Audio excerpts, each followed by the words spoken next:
Tom, happy Friday.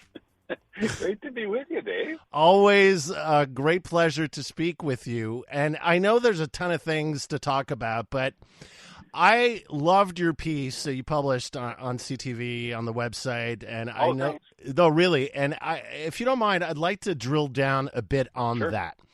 Sure. Because you talked about, and you talked about it with Andrew, and you talked about it with Aaron and Natasha all week about, these constant failures of the Trudeau government. I mean, it's been like a comedy of errors, and it's the gift that keeps on giving. But if it weren't so sad, it'd be funny. But I'm getting to a point, and you know the federal government very well, of course. But you also were a provincial cabinet minister. You were in government, of course. Yeah. But I mean, from my point of view, and that's what I really want to drill down with you on this is.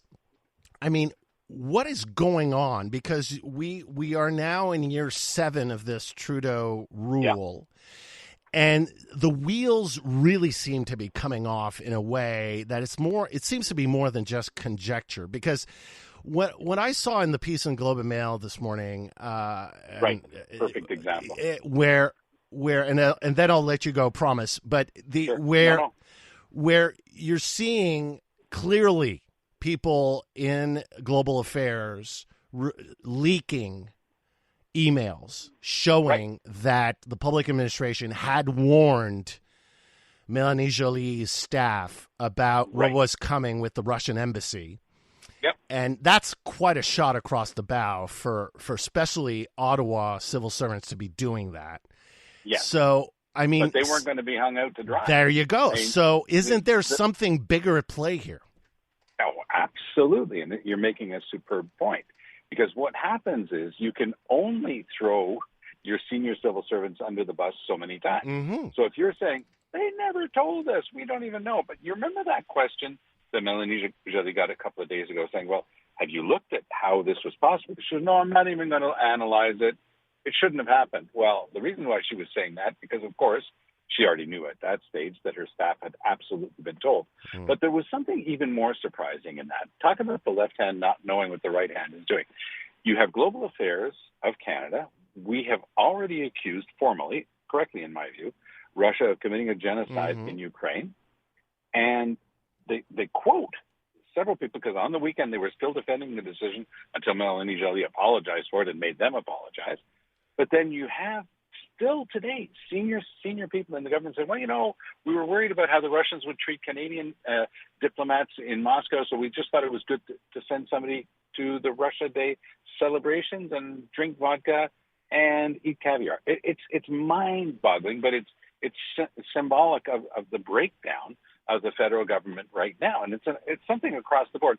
David, you and I are both former environment ministers. Mm-hmm. We both know how tough it is to put a plan in place to lower greenhouse gases. Yes. I was in the room in Paris with Justin Trudeau in 2015 when he threw out his arms and said, Canada is back. We all thought that meant... I was just outside the room. I was in the other room. But when he said that, what was so surprising to me is that we all took it to mean, well, Canada's going to have a good plan. We're going to take this fight seriously. When he got back to Canada, much more discreetly, he announced that he came back and he was going to use Stephen Harper's plans, Stephen Harper's timeline, and Stephen Harper's targets. But nobody understood that in the room. And those he didn't even meet. So they bring in Stephen Guilbeault, really great guy, super credible environmentalist, and they bring him in to have the plan. So in the same week where the United Nations Secretary General is pleading with the countries of the world not to have new fossil fuel development projects, what do?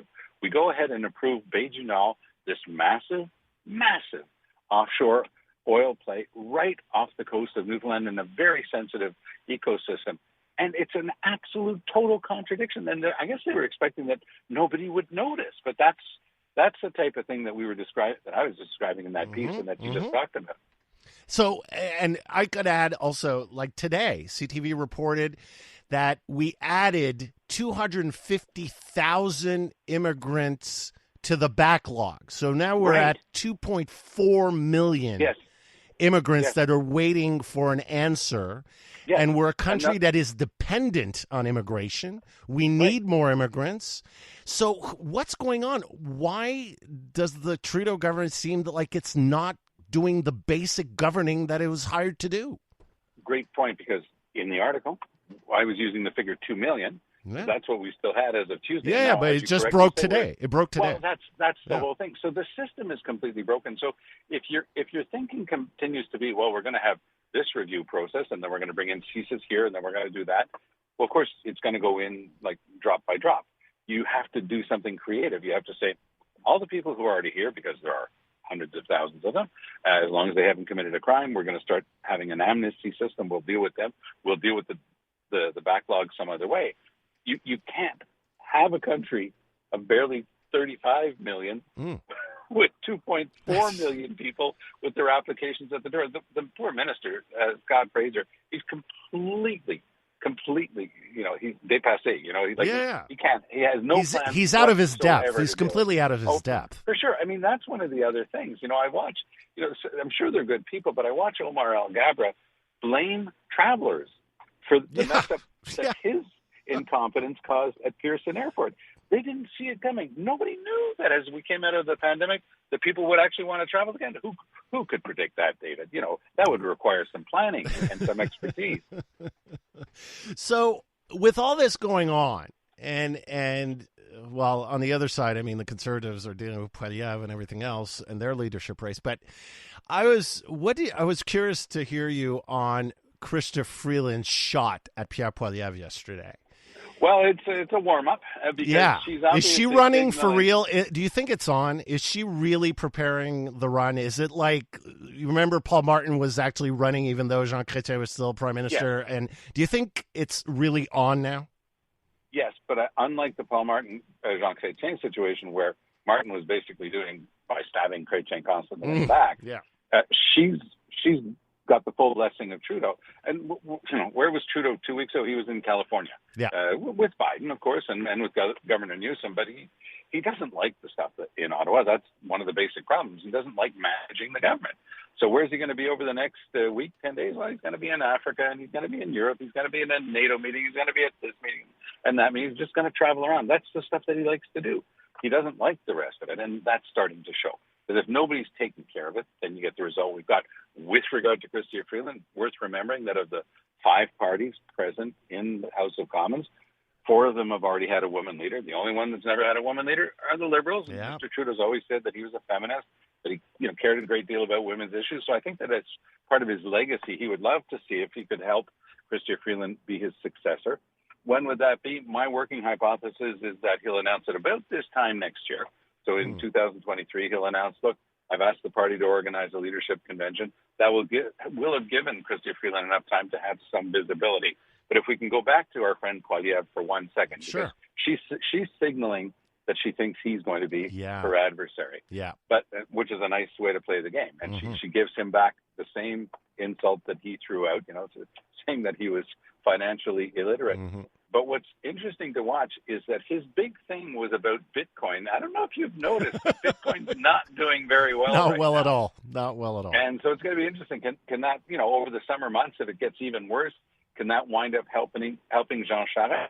Because I talk to Charest people, as I'm sure you do, and at the beginning they were putting a brave face, but as of this week, they got no more brave face to put on it. They can only say, look, if we beat Brown and Leslyn Lewis and all of their people come out and they all switch their votes to us, we could win. I mean, that's basically the type of totally hypothetical scenario that they're putting together right now, because they're really having a hard time.